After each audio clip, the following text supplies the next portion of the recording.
Good morning, everyone. I hope I'm audible and visible to everyone.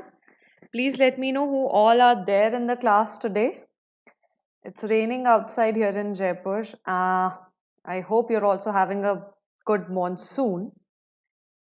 So, let's start. Very good morning. Please let me know who's there. So, I am Siddhi Bangard. I graduated from BIT Mesra.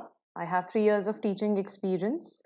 I've appeared for 4 mains and an interview and did my postgrad from XLRI Jamshedpur, MBA in HR. This is my code SBUS. You can use this code for any subscription on the UPSC CSE category. You will be entitled to 10% off on any of our UPSC CSE subscriptions, whether it is Plus or it is Iconic, for any of the courses you choose to enroll in. And you can follow me on Unacademy. This is my profile link. If you have any doubts, you can message me on the app. I will definitely revert. With that, good morning, Afreen. Good morning, Rakesh. Good morning, Shantani. Please let me know who all are there so that I can know. All right.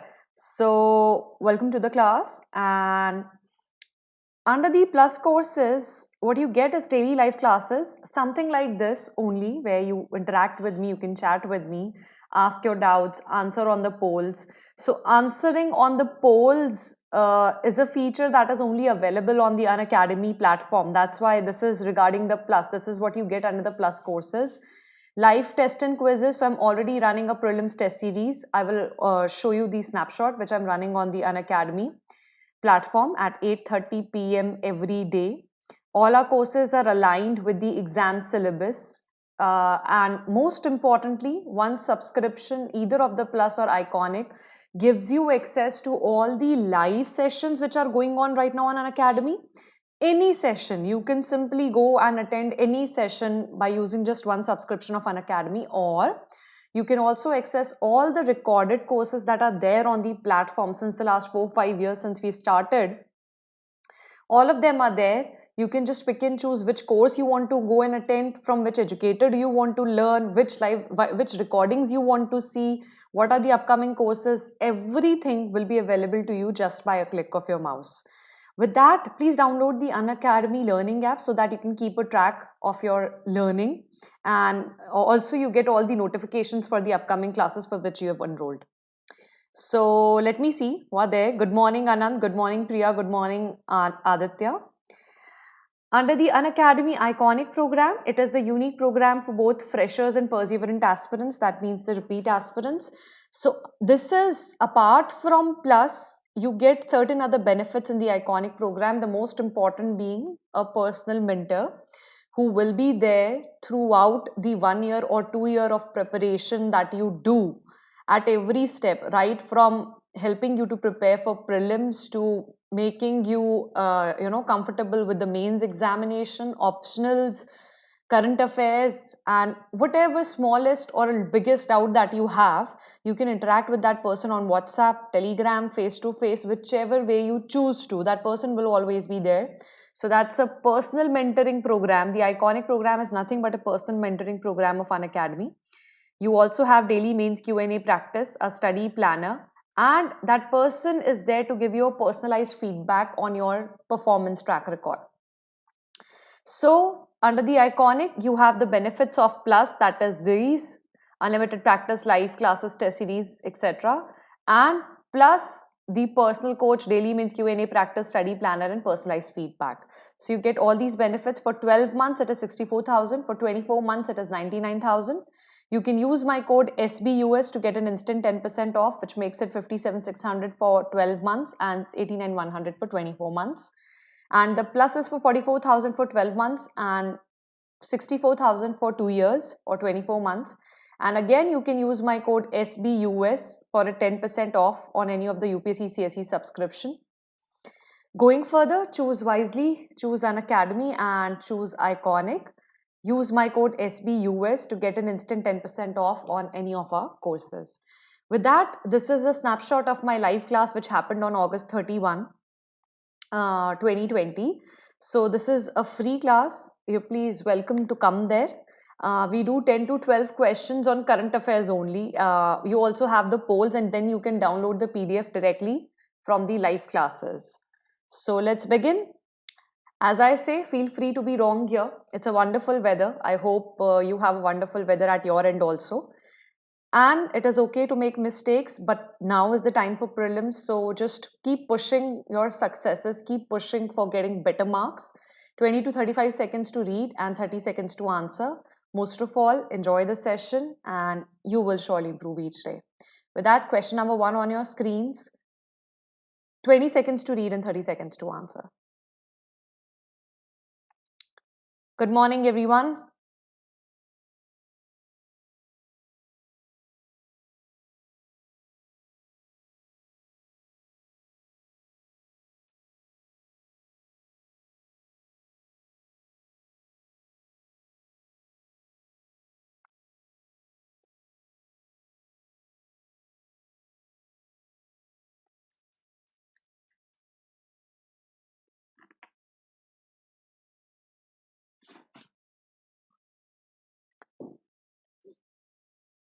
Another 10 seconds to go and then we'll switch on the timer.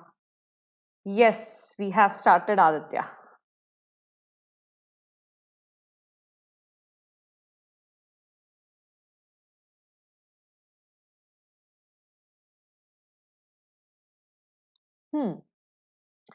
So I already have a couple of answers here.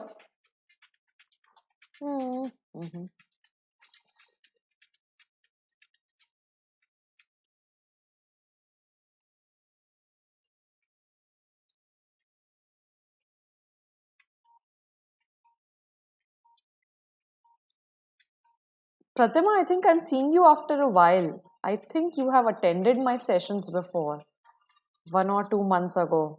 So I'm seeing you after a while now. All right. Yes. Aslam, Naveen, and Afreen have answered me correctly. The correct option is option number B. Aswati has also answered me correctly. FDI is not allowed in chit funds, the small SHG based chit funds or microfinance, and the tobacco industry, yes. So it is only 1 and 2. Rest, in a lot of agriculture or plantation activities, FDI is allowed. For example, horticulture. Satellite and its associated activities, yes, FDI is allowed. We recently did that. So if you want to get the names of all the sectors where FDI is not allowed, I'm sharing the link of the blog where they have the entire detailing of the FDI sectors. But in the first two, it is not allowed. So the correct answer is option number B. Let's see what are the other sectors where FDI is not allowed. FDI is foreign direct investment, which is different from FPI or foreign portfolio investment. Is everybody clear with the differences between FDI and FPI? Anybody here which is not clear with the difference between FDI and FPI? All right, so most of you are correct. Krishnaveni, it's not A, it's B. All right, and Dev, it is option number B. So FDI is not allowed as of now in atomic energy generation. We are opening that sector up, but not completely.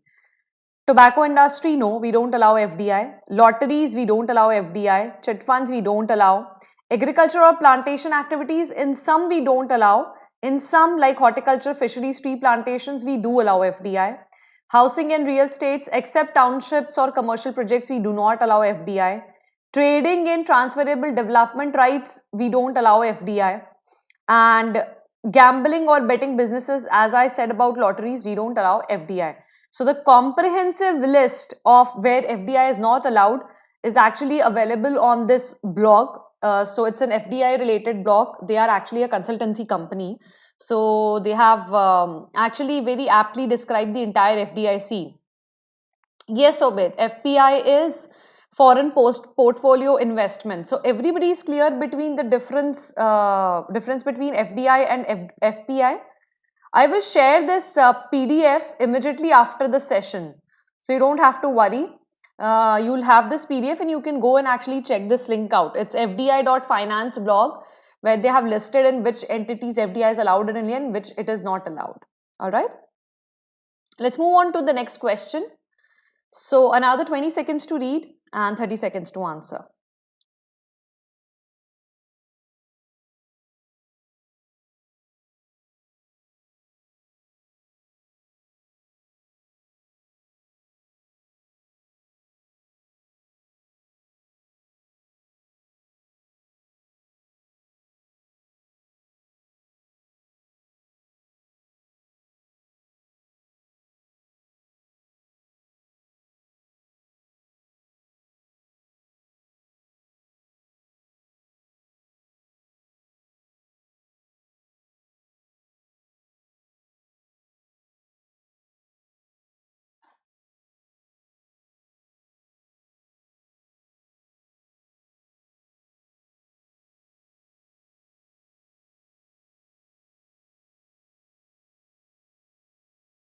All right, we'll start the timing.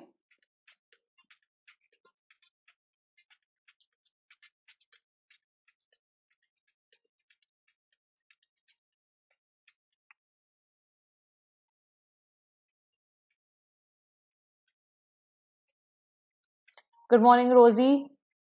All right, Aditya. Basically, let me complete this question and then I'll explain it to you. The developmental rights, that's what you're talking about, right?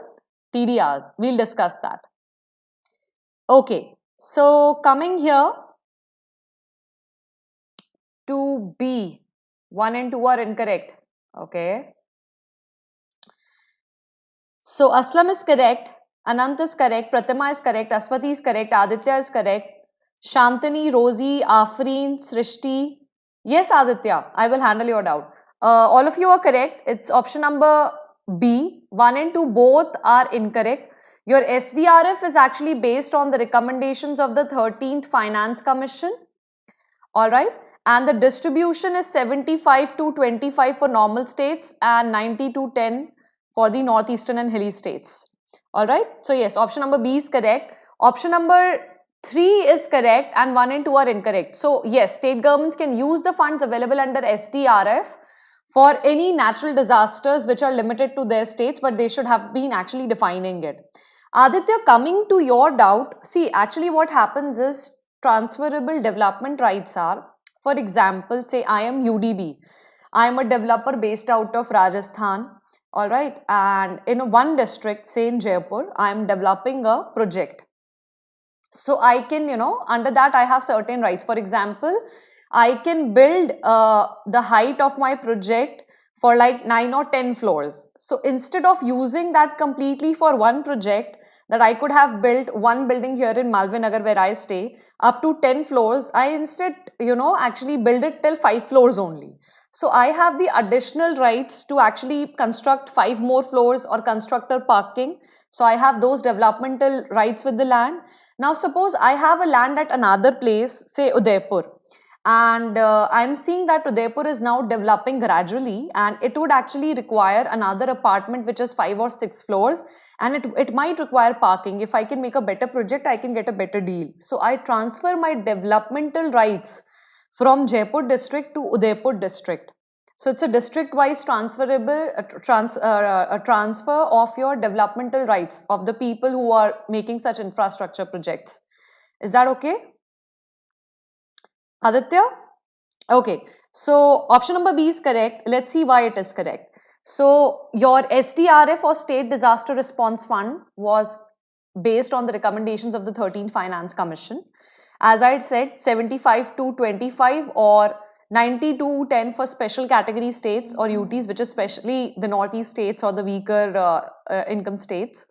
The disasters that are usually covered under the SDRF are cyclone, drought, earthquake, fire, flood, the normal disasters. However, the state government can additionally use 10% of its funds available under the State Disaster Response Fund to provide relief to victims of natural disasters only. Natural disasters that they consider to be disasters within the local context, right? For example, they might have a famine at that point of time. So usually all these are actually covered, but for example they have something like that, or cloudburst, so then they should have actually listed it and notified it. This should be there in their gadget and with all the norms and everything that has to be done by the state executive authority, which is also defined under the Disaster Management Act 2005. They should designate that as a local disaster. Then the state government can use 10% of the SDRF funds for that disaster. If you want to read more about it, this is the National Disaster Management India website only. So under the response fund wala, they have discussed the entire modalities of this. Sorry, Aditya, I didn't get your point. Could you please rephrase the entire sentence? Amin, I live in Jaipur, Rajasthan. All right. Aditya, can you please rephrase your doubt? I'll be able to answer it in a better manner. All right. Till then, people, question number 3 is on your screens. 20 seconds to read and 30 seconds to answer.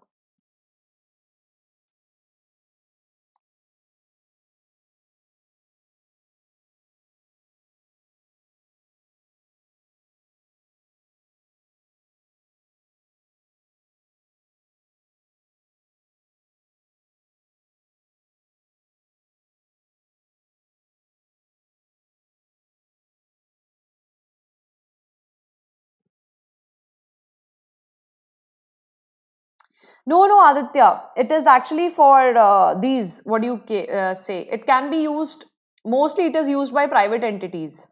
Transferable development rights.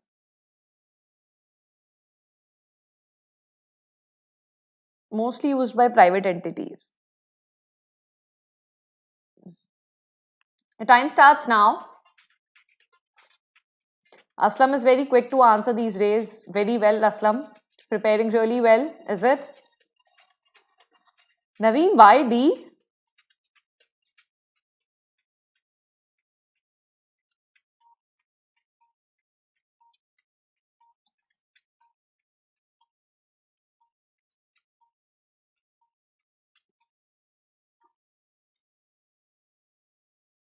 Satyanarayan has also come to the class. All right, the correct answer is actually B only. They are available for small and retail investors. So basically, government security is of two types. One is the long duration, which is greater than 1 year. All right, the bonds which are greater than 1 year, dated. They are also called dated securities. All right. So dated securities are bonds for duration of greater than 1 year, and your this treasury bills are usually securities which are for a duration of less than 1 year. So they come in various flavors. So your central government can issue both treasury bills or bonds or dated securities which are of longer tenure. However, your state government can only issue bonds or dated securities of longer tenure. They are also called state development loans. Yes, Patwari, you're also correct. Sorry, Anant, which technology transfer are you talking about? I mean, can you put it in a sentence so that I can get the context? Otherwise, it's very difficult for me to understand. Srishti, it is not D, it is option number B. All right? Okay. So they are available to all small retail investors. However, the government securities or the treasury bills do not find many takers among small and retail investors. See, the thing is, first of all, the financial literacy in our country is not very much. Second thing, the entire process to set up this and actually buy it is a little bit cumbersome. All right, so that's why they don't find many takers. That's the whole reason, and the government actually wants to deepen the market there. Now, coming to it, your treasury bills are, as you can see, all less than 1 year of duration. 90 days, 182 days, or 364 days. That is less than 1 year, less than 6 months, and less than 3 months. All right. So, if you want to actually go and check them out, what are the various types of government securities? There is a very beautiful publication that has come from RBI. It is dated April 2020. 1st April 2020, they released this document on various GSECs and treasury bills. There was another instrument called the Cash Flow Management Bill, CFM. It is like the treasury bill only, but for the cash flows, and it also doesn't pay you any interest. So, on the bonds which the government issues, which are long term, you get an interest. However, on the treasury bills, you do not get an interest. It is simply like if it is a 100 rupee treasury bill, you can pick it up for a discount. For example, 100 rupee treasury bill you can pick up for 95, and then at the end of the tenure, you can, you will get back your 100 rupees. So basically, you are making a profit on that, but no interest is paid on a treasury bill. So they are zero coupon security. Zero coupon security means no interest is paid. All right, states bond only. Yes, I mean. Short and long term debt instruments. Very right, Aditya. Yes, no, it's not exactly technology transfer, Anant. It is basically, see, I have a couple of rights. I can develop a place in a way I want to. For example, maybe I can have more windows or more parking space in this particular building. But instead of using it in only on one building where I might not be earning that much amount, I transfer it to a luxurious area where people might be more willing to pay for such things like more airspace, more windows, more parking. So I will transfer my those rights of development to a different project. That's what it says. Yes, Shinu. 92, not 92 days, 91 days and 182 days treasury bills. All right. So they are always less than 3 months, less than 6 months, or less than 1 year. Is that okay? Sorry. Ways and means advances is very different, Ashwati. Ways and means advances is very, very different. That is for the government to actually raise money when it has fallen short of the budget. This is also means to raise money, but these are also, government bonds which it issues for raising loans. For that might be for different reasons. And the important thing about the government securities is that they are risk free, because we are assuming that the government will always be able to pay back. So they are gilt edged instruments. That means very, very low risk. In fact, extremely risk free instruments. It's okay, Sanjeev. So going ahead, let's come to question number 4. I hope Aditya and Anant, your doubt is clear regarding the transferable development rights. This one is a nice question, question number 4. So your time starts now.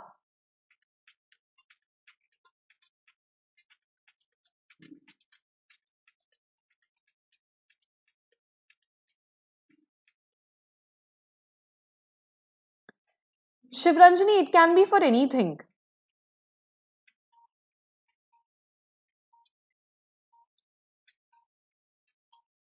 You're very welcome, Shrishti.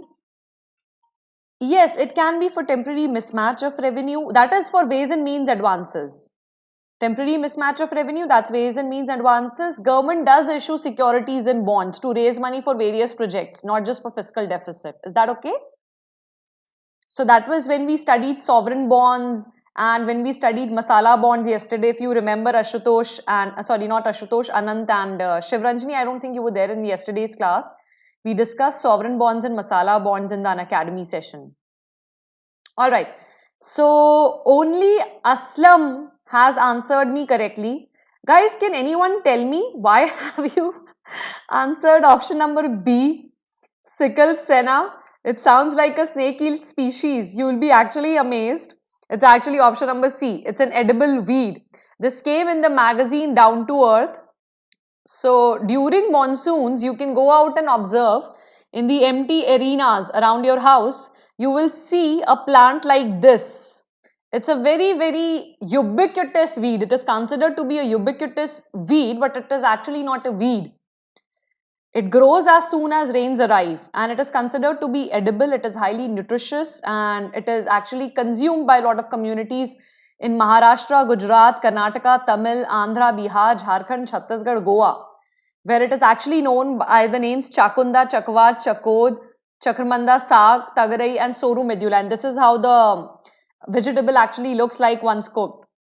So though it is known as a wild weed, and it can grow anywhere, but it is very rich in nutrition and it can be easily turned into food. So the reason why, see, there are two reasons why it has not become very popular, because the seeds or the flowers, they need to be cleared up for eggs and larvae because it's a leafy vegetable. And the second thing is it grows so abundantly that it is being taken for granted, and no, you don't actually see a lot of vegetable vendors trading it. So that's the reason. Yes. It's okay, Sivranjani. So, are we clear about the sickle senna? This is how it looks like. It's Cassia thora. It's an edible weed. Okay. It's tasty. All right, Rosie. Let's move on to question number 5. Again, 15 seconds to read and 30 seconds to answer.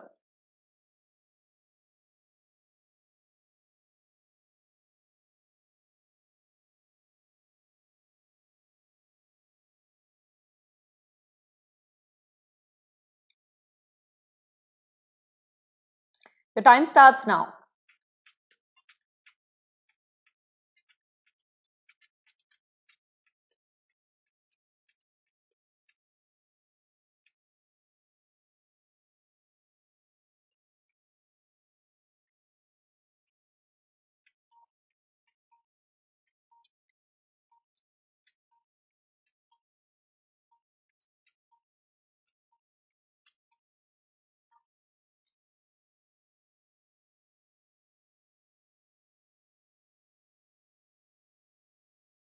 All right.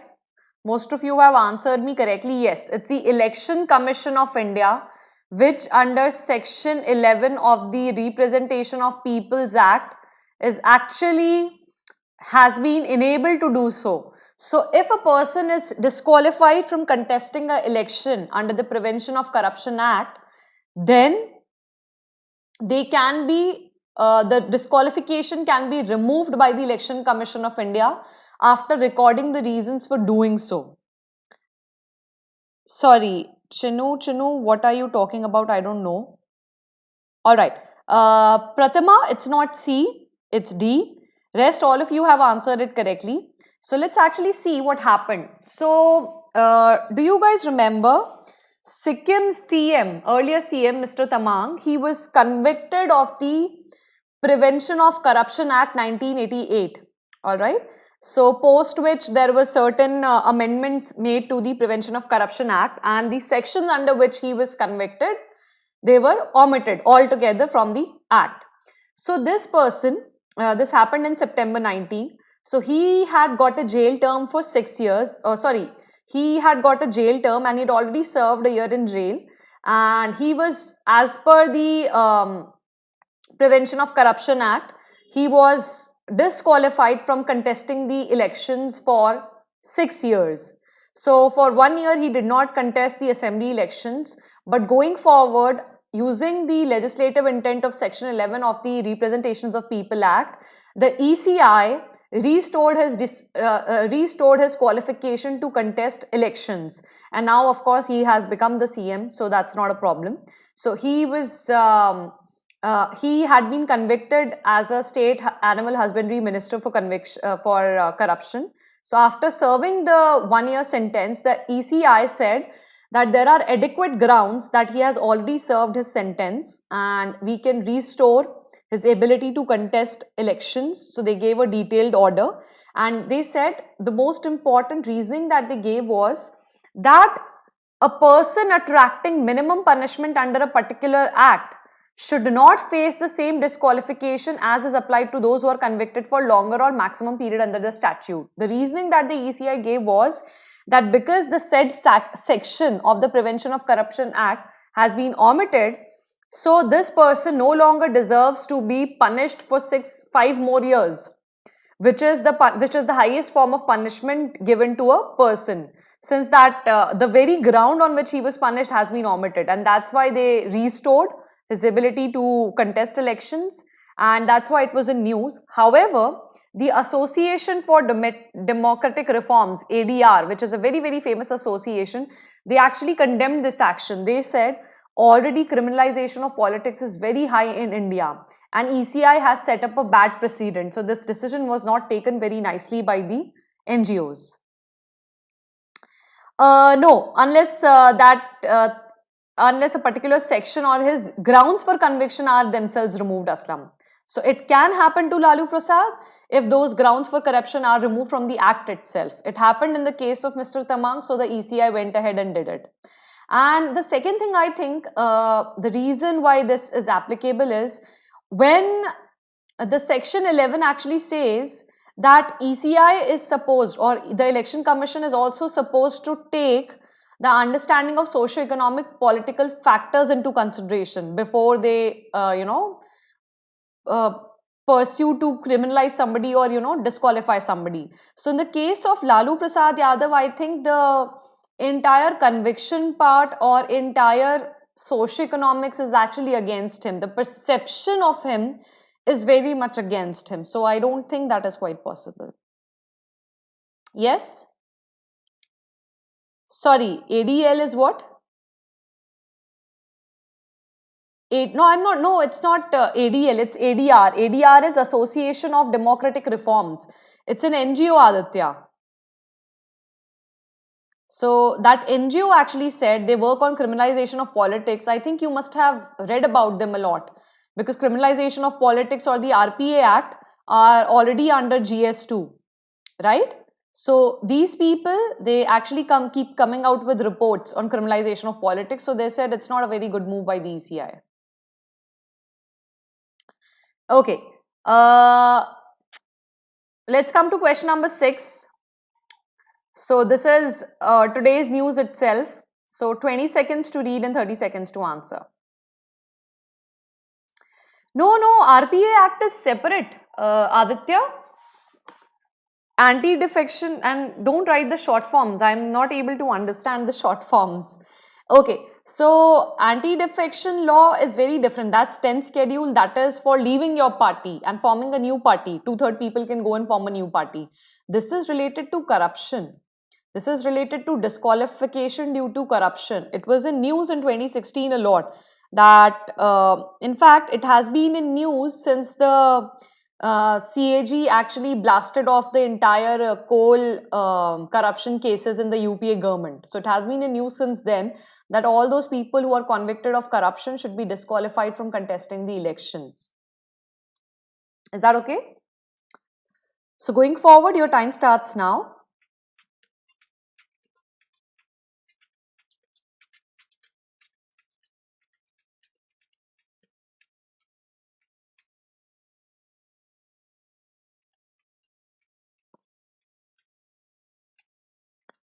It was in news today morning itself, so this should be correct for everyone.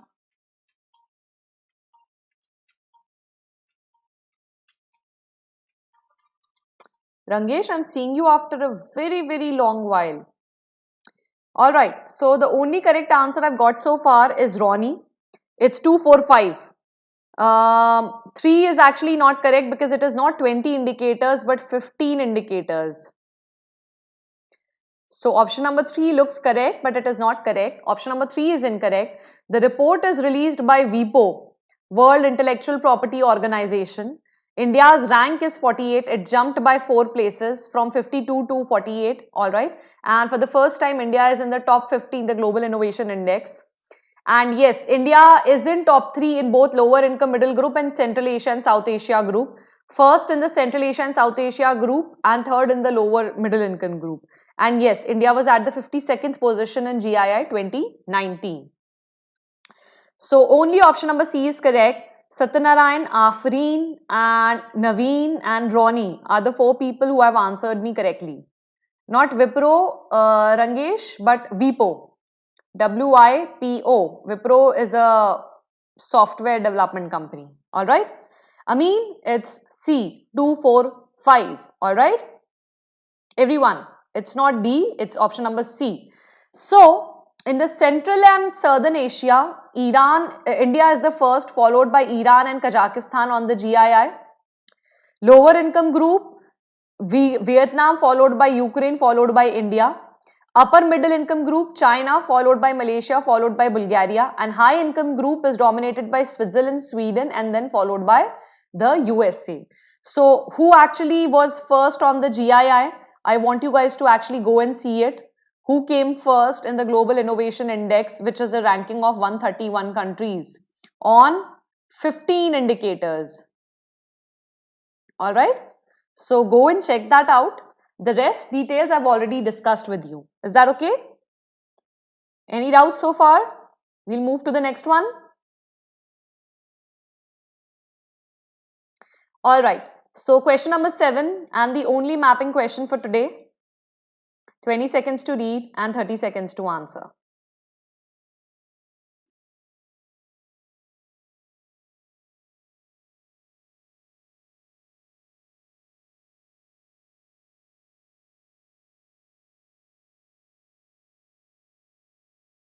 Alright, Ami.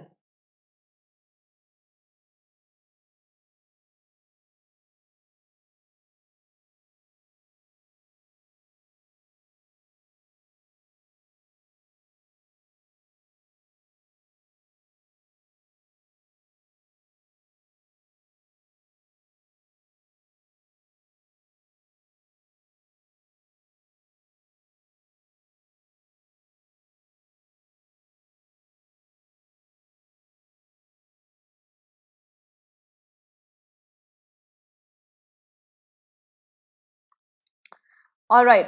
I mean, it's not Singapore, I think. It's Switzerland, actually. Not Singapore. Okay. So your time begins now. All are incorrect. Okay.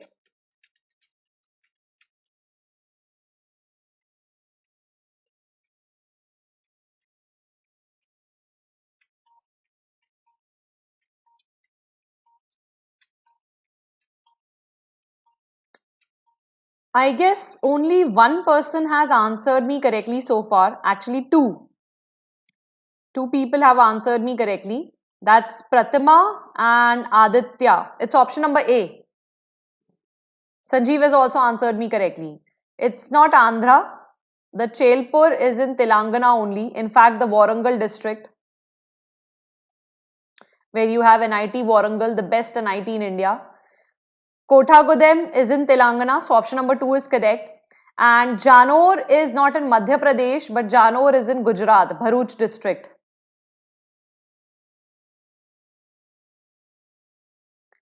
Alright, so it's not option number B, it's only option number A. So Sanjeev, Rangesh, Fanendra, Karan, Aditya and Pratima are the only ones who have answered it correctly. So let's actually go and see that. However, the capacity of the power plants that I've given here, that is correct. Telangana's 1800 megawatt is correct. Janor is 648 megawatt or 650 megawatt is correct. And Chelpur is 500 megawatt. So let's go and check them out.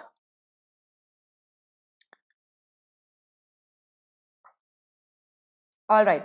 So your Chelpur is here in Telangana in the Warangal district.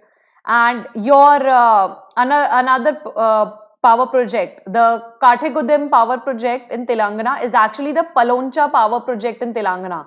Both are run by Telangana Generation Company or Telangana Power Generation Company, alright, TP Genco. So Chelpur and Paloncha are very, very close to each other. If you want, I will actually erase these markings here,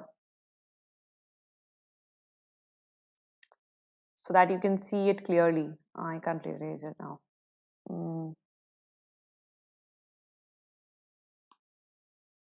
Okay. Now,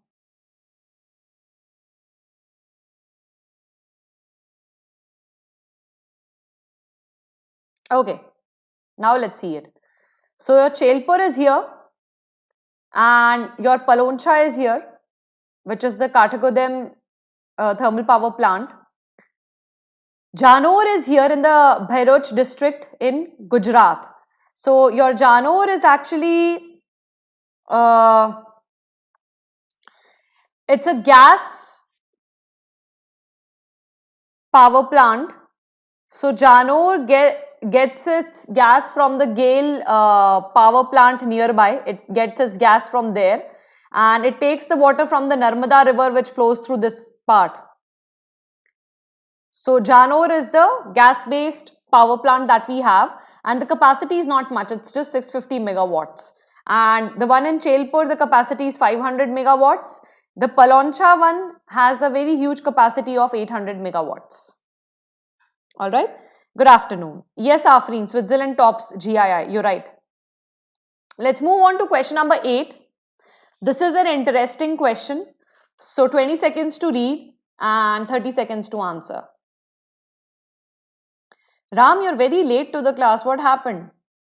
You're coming almost at the end of the class.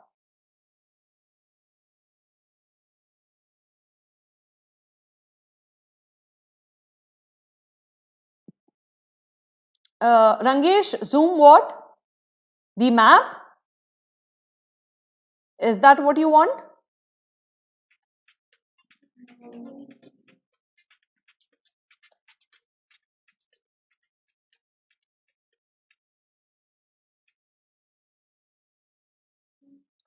Let me know what you want me to zoom. I will do that. If you're talking about the map, the previous one, then if you don't mind, yeah. So Rangesh, give me some time. Let us complete the questions, 2 more remaining, and then I'll take you back to the map. Is that okay? All right. So I already have a couple of answers here. Okay. Anybody else wants to answer because I haven't received a correct answer yet? We'll do that, Rangesh. Just give me 5-10 more minutes. Let this session end and at the end of the session, I'll take you back to the map. No, actually the correct answer is D. All of them come under the definition of farmers. Alright. So Fanendra is correct, Obed is correct, Naveen is correct, Sivranjani is correct. Option number D is the correct answer. As per the National Policy for Farmers 2007, which was given by MS Swaminathan, all the 5 come under the definition of farmer. So actually, let's take a look at this. This was in Hindu, all right. So this came in news because somewhere in between December 19, I guess. Yes, Rangesh, just wait, let the session finish and then I'll take you back to the map. Krishnavini, you are also correct. Priya is correct. All right. So somewhere in December 19, when our agriculture minister was asked who is a farmer, he couldn't answer it, and that became that came out to be a very funny thing, because he, being an agriculture minister, should have known it. So then the Hindu actually came up with this, and they went back to the National Policy on Farmers, which was actually officially approved by the center in 2007. So under that, the farmer has been properly defined as somebody who is actively engaged in the economic or livelihood activity of growing crops or producing other primary agricultural commodities. All right. So it does include agricultural operational holders, cultivators, agricultural laborers, sharecroppers, tenants, poultry and livestock rearers, fishers, beekeepers, gardeners are also there. For example, for huge gardens, for example, you have gardens of fruit bearing plants like apple gardens in Himachal, or you have mango gardens in UP, and so that ways. Pastoralist, the people who keep cattle and keep moving around with them. Non-corporate planters, so you have certain plantations which are not run on a corporate basis. So even those are included as farmers who do plantations. For example, the local people of Northeast, they have their own plantations, they use it for their own purposes. And planting laborers, they are also a part of the farming community. It also includes people who are engaged in sericulture, that is preparing silk, vermiculture, that is for the worm composting, and agroforestry. All right. So all of them, people who are engaged in shifting, cultivation and collection, in use and sale of non-timber forest produce or minor forest produce, they are all included in the category of farmers. If you want to read more about it, on this article, if you go, the Hindu News National Watch, who is a farmer, there is also a small video there in which they have listed out this entire list. Is that okay? All right. Okay. Chalo. Let's move on to question number 9. It's a very easy one. We have done this many times. So 20 seconds to read and 30 seconds to answer. No, horticulture is actually included. They are a form of plantations only, na? So horticulture, how it can be excluded? Horticulture is a part of that. Any activity where you are producing agriculture commodities is a part of farming, Sanjeev.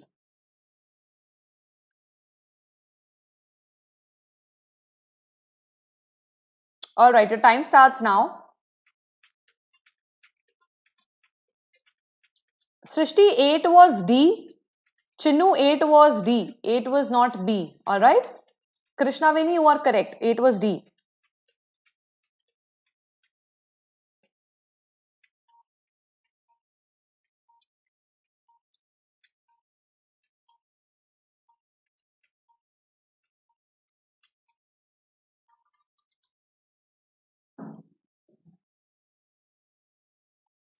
Well, actually, the correct answer is 1 only.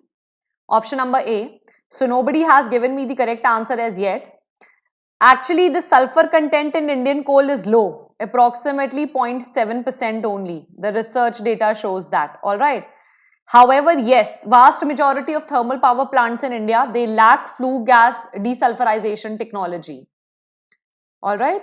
So whenever you are actually going through this entire phase of having coal producing power plants, so it's not because of high content in Indian coal, it's the extensive use of coal for thermal power plant or thermal energy generation that is actually causing the SO2 emissions. So it's not because of the high sulfur content in Indian coal. Is that okay? Yes. Actually, who got it correct? Obed got it correct. Afreen got it correct. So Obed and Afreen, both of you got it correct. All right. So this actually report was released by Greenpeace in August 2019. We have already done this. So as per that report, India is the largest emitter of sulfur dioxide in the world. More than 15% of global anthropogenic emissions come from India. That is primarily because of coal-based electricity generation. All right. And remembering this, do you guys remember the Rihand project? We have already done it.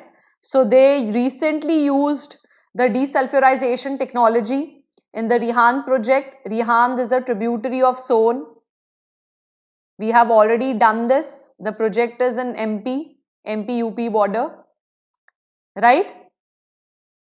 Yes, you're right, Aslam. That sulfur is in your petroleum and the fossil fuels that you burn, other fossil fuels that you burn. And in fact, extraction of metal from ore, natural sources such as volcanoes, locomotives, yes, heavy equipment that burn fuel with higher sulfur content, so that is there. In fact, the major hotspots in the country are Singrauli, Neyveli in Tamil Nadu, Talcher, Orissa, Jharsuguda, Orissa, Korba, Chhattisgarh, Kutch, Gujarat, Chennai, everybody knows, Ramagundam, Chandrapur, Maharashtra, we've already done that, Koradi, they are the major emission hotspots in the country. So now you have the names of all of these. Do one thing, you also have the map with you, the power plants map with you. Go and locate all these once again so that you will remember them. All right. And yes, the vast majority of plants in India, they do lack flue gas desulfurization technology to reduce air pollution. So that is one of the major reasons this is actually happening. All right. So apart from that, there was another incident. So China has actually been able to reduce their SO2 emissions because they have very stringent emission norms. And they do implement technologies like the FGD or flue gas desulfurization. Now, interestingly, MOECC or Union Ministry of Environment, Forest and Climate Change have also introduced SO2 limits for coal-fired power plants in 2015, but the Supreme Court order has actually changed the installation of FGD from 27 to December 2019. For Delhi NCR, however, 2020 till 2022, people have time or the power plants have time to actually install the FGD technology. So deadline has been shifted and that's why we are seeing such kind of reports coming in. All right, Aditya. Let's come to question number 10. Aditya, if you can wait, it's the last question of today and then we are already closing the session. So if you can wait, you can very well do this question and then leave. Okay. 20 seconds to read and 30 seconds to answer.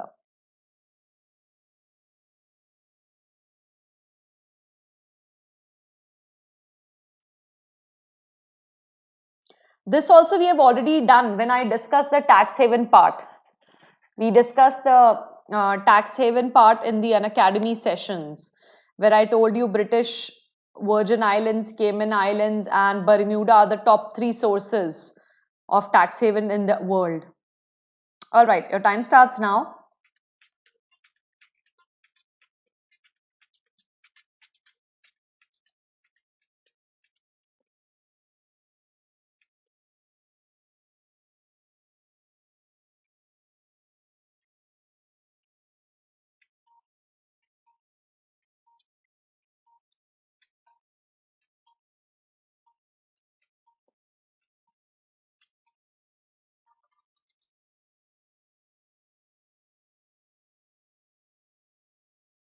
Okay, so coming here, I think only one person has answered me correctly. No, 2 now. So both Patwari and Sivranjani have answered me correctly. Only option number C is correct. Only this option is correct. Service sector actually attracts maximum foreign inflows during 2019-20. This entire piece of news was in the Economic Times. The data was released by the Department of Trade and Industry Promotion. It's not Mauritius, but Singapore is the top source of FDI, followed by Mauritius in India. And in India, it's not greenfield investment. That is, greenfield is fresh investment.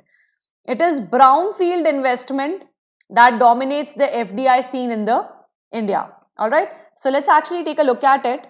This is the last Yes, Aslam, it's Singapore and then Mauritius. All right. So only three people got it correct. No, actually two people. Patwari and Sivaranjani are the only two people who got it correct. All right. So it's option number C. Yes, Sivaranjani. You're right for FPI.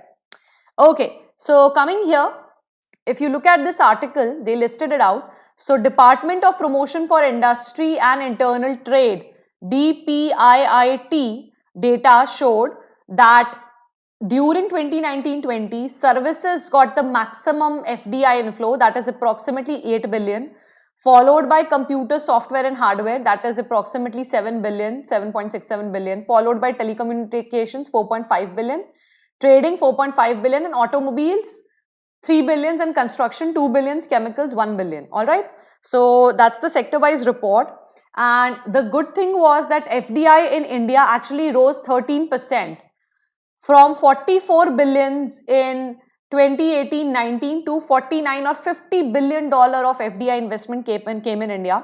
Singapore was the top source of FDI in India, accounting for 15 billion of money, followed by Mauritius at approximately 8 billions. Maharashtra was the state which got the highest share of FDI at 30%, all right, followed by Karnataka and Delhi. And in India, brownfield investment is more dominant. What does brownfield investment means?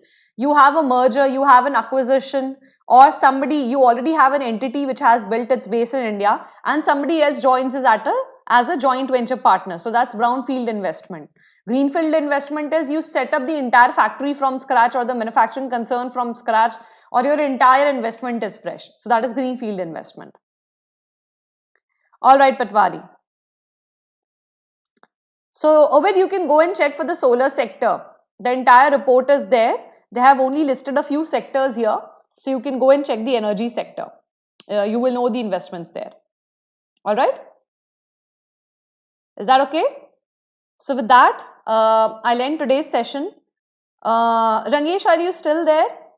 I hope you guys enjoyed the session. Actually, I'm a little ill today. So I kept the session a little smaller in size. We'll meet today in the evening at 8:30 p.m. on Unacademy, a 1 hour session. We'll do some questions there also. So maybe I'll get some rest in between. That's why I kept this session a little smaller today. Otherwise, we tend to do 18 to 20 questions every day. Is that okay? You're welcome. Yes, Abhishek, sure, I will repeat that. And Rangesh, I will take your question also. So I'll move back to that slide on the map. You're very welcome, Pratima. So let's meet at 8:30 p.m. in the evening, guys. And if you like the video, please share and like the video and subscribe to our channel, Unacademy UPSC CSE in English. You're welcome. Thank you, Sanjeev. So let me come here. Abhishek, can you wait for 1 minute? I will just handle Rangesh's doubt because he asked me first. Here. Rangesh, I'm living in Malvinagar only. All right, it's a small world. So, Rangesh, are you still here?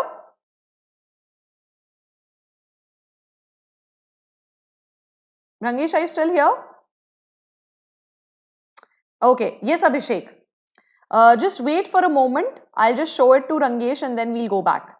So, Rangesh, Janor is here in Gujarat, Bharuch district. This is the place. It's a gas-based power plant. You get gas from the GAIL gas fields near, and Narmada actually supplies water to this power plant. Chelpur and Paloncha are both in Telangana. One is in Warangal district, one is in the other district. And Paloncha is a little bit larger power plant, which is 1800 megawatts, and Chelpur is 500 megawatts. Your Paloncha power plant is also known as Katkodam power plant in Telangana. Is that okay? All right. So if you have any doubts, Rangesh, let me know. Coming to Abhishek's doubt. So Abhishek, talking about your doubt, let me find a place where there is some place to write. Okay. So there is automatic route, and there is government route. See, usually up to a certain threshold, you don't really have to take permission from the government to invest in India. You can come form joint ventures and do the normal basic information that is given to the government of India, that some companies coming in investing in India. That's the automatic route. You don't have to get your proposals approved by the RBI and the government. Why the RBI? Because when FDI comes in, that's a lot of foreign currency coming in. So it might destabilize Indian rupee, or it might destabilize the liquidity in the market. All right. Okay. Yes, Rangesh. Abhishek, I'm expecting you're still here. Coming to the government route, for example, it's a large project. Why we are considering large projects? So anything greater than 51% or anything greater than 50% actually. So that means any company which is going to invest in India with a greater than 50% stake, that means they are actually they're going to be the owners of the entity which is going to function in India. So they'll be the prime owners, the major stakeholders, major stakes or the stocks will be with them. So in that case, it becomes very imperative that the government intervenes and the government is aware who is owning assets in India, which foreign entity is owning assets in India, and then mostly in those cases. So till 49% usually, less than 49% usually, most of the FDI is under automatic route, unless it's a very, very important sector. In that case, it is less than 26%. I will tell you why it is 26%. So anything which is greater than 50%, you go to the government route most of the times. Now the government is loosening the norms there also. Then RBI and the government get involved. They check the entire proposal. They check the entire project. How is it going to affect the liquidity in India? How are they going to carry on with the ownership? What are the investments they are likely to bring in? Are they a genuine company? So all these things are done there. Yes, sure, Abhishek. Please go ahead. And for the 26% ones, that is required because your voting rights significantly change if you have more than 26% of stake in the company. You want to supplement an explanation or you want to supplement in questions?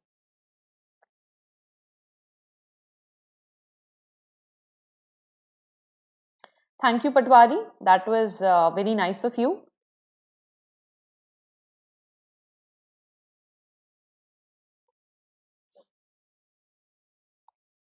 Abhishek, are you still there?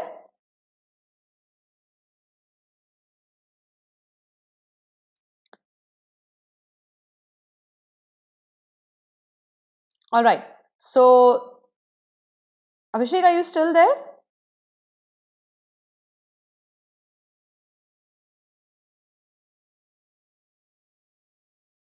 I'm sorry, I'm not able to get you. Recent developments in FDI policy that bordering matters.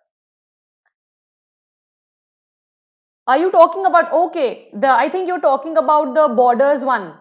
That was there in this article also, which I shared with you guys. Yes, that the states sharing borders with India, then it actually becomes imperative that they go through the government route. Are you talking about that? Yeah, that becomes imperative because most of the neighbors that we have, right? Whether it becomes Nepal, we do have kind of friendly relations. But if it comes from China, if it comes from Pakistan, if it comes from Afghanistan, if it comes from Sri Lanka also, or Mauritius and all these countries which have a maritime border with India, um, it's not a very healthy FDI that is actually coming in. So we are trying to trace the roots of corruption. We are trying to trace the roots of terrorist funding. So that's the whole idea behind it. That's the way. The only reason why we'll have something is because it is hampering with the security of our country or hampering with the liquidity conditions in our country. That's the only reason. Yeah, I agree, Abhishek. You're right. It's automatic route. This thing has been done recently in the light of the Atmanirbhar Bharat Abhiyan to promote your funding, right? So that's the whole idea. If you want to know more about it, can you give me time till today? Maybe we can discuss it in the Unacademy session in the evening. I'll go through the entire thing one more time so that I can answer you properly. What exactly are the modalities? Is that okay? Yes. All right. So thank you everyone. Thank you for being here. And it's a very extremely pleasant weather in Rajasthan as of now. It's like Bangalore here. So I hope the weather is same at your place. Prepare well and please keep safe. All right. So good day. Because I'm feeling a little out of weather. So I'll need some time to rest and recuperate, and we'll meet in the evening. And Abhishek, I'll handle your doubts there. Don't worry. We have to discuss a couple of issues. We have to discuss the seed bill also in the evening. So I'll discuss the seed bill. I have to discuss the agriculture part with Sayukta. So I'll do that and I'll discuss your doubts. All right. So with that, thank you and have a good day.